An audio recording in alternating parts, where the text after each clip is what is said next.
नमस्कार, मैं आचार्य विनोद भारद्वाज आप सभी लोगों का आज के इस सुंदर कार्यक्रम में स्वागत करता हूं। आज हम बात करेंगे सपितृन अमावस्या की। सपितृन अमावस्या में पिंडदान क्यों किया जाता है, पिंडदान की पूरी विधि, जलदान की पूरी विधि, तिलांजलि की पूरी विधि तथा भोजन दान कैसे करके आप अपने पितरों को कैसे तृप्त कर सकते हैं, संपूर्ण विधि के साथ आज इस कार्यक्रम में मैं आया हूं। पूरा कार्यक्रम देखने का प्रयास करिएगा।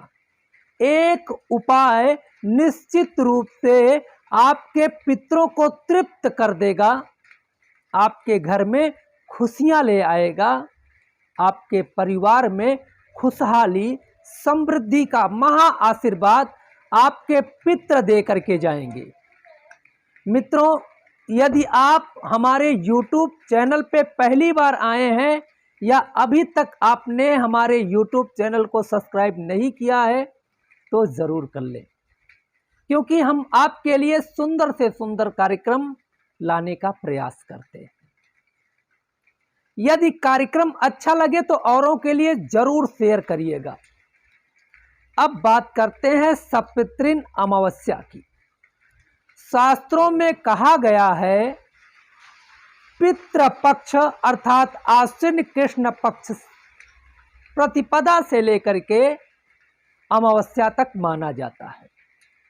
लेकिन अमावस्या क्योंकि पितृ करी है, ऐसा गरुड़ पुराण में कहा गया है।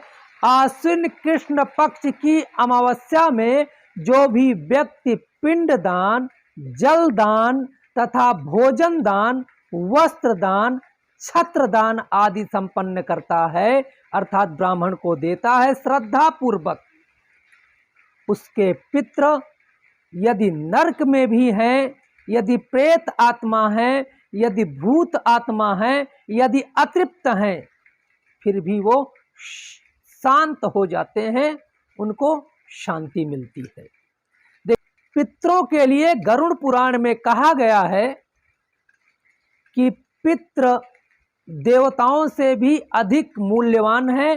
अर्थात देखिए, गरुड़ पुराण में ऐसा कहा गया है कि देवता से भी अधिक बढ़ के हमारे पितृ हैं। देवता नाराज होते हैं तो प्रार्थना पूजा पाठ से खुश हो जाते हैं, लेकिन पितृ नाराज होते हैं तो वो श्राप दे के जाते हैं, फिर लौट के नहीं आते हैं। उनको मनाने का बहुत विस्तृत तरीका है, वो फिर दोबारा हो नहीं पाता है। और गरुड़ पुराण में ऐसा भी कहा गया है, जिस घर के पितृ रूठ जाएं, नाराज हो जाएं, दुखी हो जाएं, उस घर की संतानें बिगड़ जाती हैं, उस घर की रूपरेखा, व्यापारिक व्यवहारिक स्थितियां सब खराब हो जाती हैं। इसलिए हमारे शास्त्रों में 15 दिन का उल्लेख है कि जिस तिथि में आपके पितृ का देहांत हुआ है। एक चीज यहाँ पे जानने वाली बात है, देहांत चाहे जब हो, लेकिन जिस दिन अग्नि दग्ध दिया जाए अर्थात अग्नि दिया जाता है, उसी दिन से पहला दिन माना जाता है और उसी तिथि में पिंडदान, तर्पण, भोजन आदि करना चाहिए। लेकिन ऐसा कहा गया है कि अमावस्या अमृत करी होती है आश्विन कृष्ण पक्ष की, जो कि 25 सितंबर को है।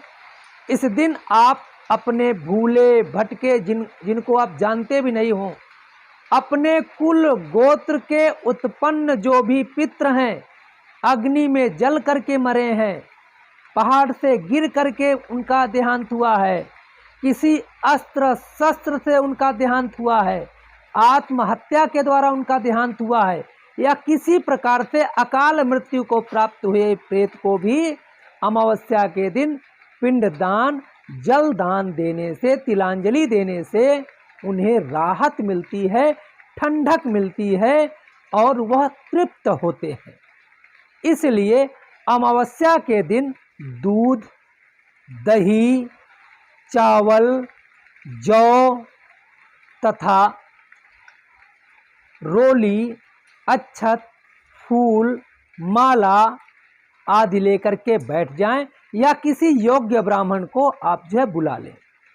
एक लोटा ले लें, लोटे में जल रख लें। कुसा जरूर पितृकर्म में लेना चाहिए, ऐसा शास्त्रों का मत है।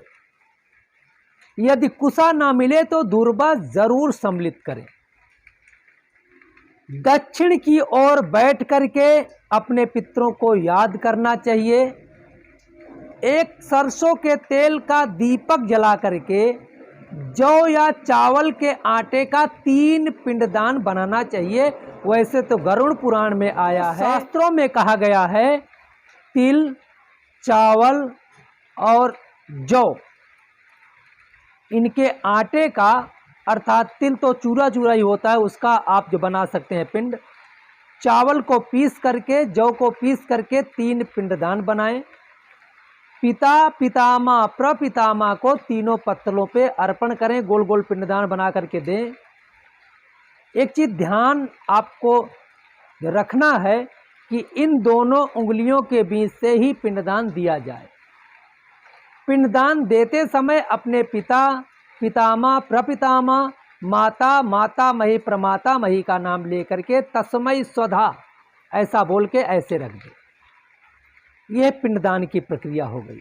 पिंडदान के बाद तिलांजलि दी जाती है। एक लोटे में जल ले लें और जल के साथ थोड़ा सा दूध डाल दें, थोड़ा सा काला तिल डाल दें, सफ़ेद फूल डाल करके सबसे पहले उत्तर की ओर मुख करके आप जो है ऋषियों को आप जो है तर्पण करें। अर्थात जो भी आपके कुल के ऋषि हैं, जैसे मेरा गोत्र भरद्वाज है तो भरद्वाज को तर्पण करेंगे।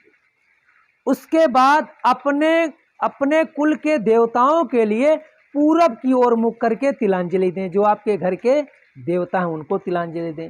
फिर दक्षिण की ओर मुख करके अपने पितरों को तिलांजलि देना चाहिए। इससे पितृ तृप्त हो जाते हैं और निश्चित रूप से आपके घर में खुशियां प्राप्त कराते हैं। अगर यह सब आप कार्य नहीं कर पा रहे हैं तो अमावस्या के दिन किसी योग्य सुयोग्य ब्राह्मण को बुला करके, ध्यान रहे नशे से आसक्त ब्राह्मण धूम्रपान रते विप्रे दानम कुर्वन्ति ये नराह ते नराह नरकम यान्ति ब्राह्मणो ग्राम शुकरा। अर्थात जो है नशेड़ी ब्राह्मण को पितरों का दान देने से पितृ तृप्त नहीं होते हैं। इसलिए आप किसी योग्य सुयोग्य ब्राह्मण को बुला करके जो भी आपसे हो सके भोजन कराएं। ध्यान रहे उड़द का भोजन जरूर हो, भोजन में उड़द जरूर शामिल करें। और भोजन कराने के बाद कुछ वस्त्र जो आपसे हो सके उसको दे दें। फिर जाते समय ब्राह्मण को अपना पितृ समझ के उनको प्रणाम करें, कुछ दान दक्षिणा दे करके विदा करें। तो अमावस्या के दिन पितृ विसर्जन होता है। यह प्रक्रिया मध्याह्न के समय में ज़्यादा उपयोगी मानी जाती है, क्योंकि कहा गया है प्रातः काल आपके देवताओं के लिए होता है, मध्याह्न पितरों के लिए होता है, सायं तांत्रिक शक्तियों के लिए होता है। तो जहाँ तक हो सके चुनाव करें मध्याह्न काल का। मध्याह्न काल में अपने पितरों का आप जो विसर्जन करें, निश्चित रूप से आपके पितृ साल भर आपको उन्नति का महा आशीर्वाद दे के जाएंगे। खुशियाँ आपके जीवन में होंगी, आपकी सोची हुई मनोकामना पूर्ण होगी। क्योंकि यदि पितृ खुश हैं तो उन्नति के मार्ग अपने आप खुल जाते हैं। मित्रों, कार्यक्रम कैसा लगा कमेंट बॉक्स में ज़रूर लिखिएगा, और यदि कार्यक्रम अच्छा लगा तो शेयर ज़रूर करिएगा। आप लोगों का बहुत बहुत धन्यवाद। नमस्कार।